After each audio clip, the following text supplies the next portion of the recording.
aller. Berger, c'est un métier. Pour guider un troupeau, il faut un petit peu de formation. Mais certains ont fait une école d'ingénieur. C'est le cas de Quentin Noir, on va le voir. Il exerce ce métier de berger spécialisé en éco-pâturage. On va en savoir un petit peu plus avec lui. Il nous attend là, à quelques pas d'ici. On y va. Hop. Allez, c'est parti. Hop. Allez, on rejoint les copines. Vous en avez beaucoup, plusieurs centaines? C'est ça, 300 exactement, et quelques chèvres aussi. Mais uniquement des animaux de race locale, donc des moutons d'Ouessant comme ici, ou des moutons de Landes de Bretagne.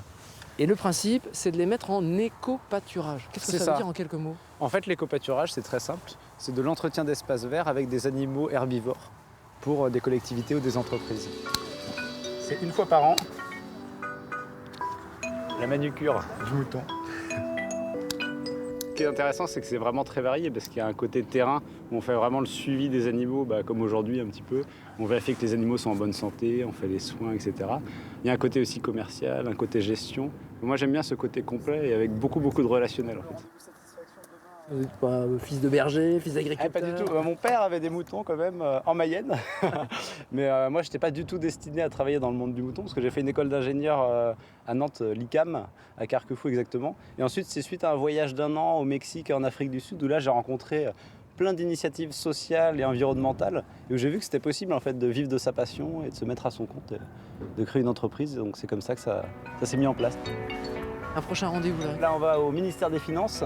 Et il y a des lycéens en BTS Gestion et Protection de la Nature du lycée de Briassé qui vont venir, en fait, ils voulaient en savoir plus sur l'éco-pâturage, donc c'est parti. En quantité, un mouton, ça mange... Tu vois, un mouton sur 1000 m² par an, il fait à peu près entre 2 et 3 m² par jour, en fait, quoi.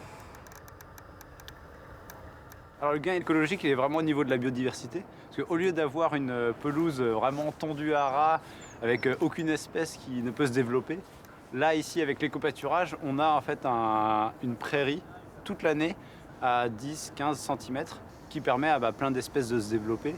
Et justement, les études faune-flore montrent qu'il y a des nouvelles espèces qui arrivent aussi sur les zones d'éco-pâturage.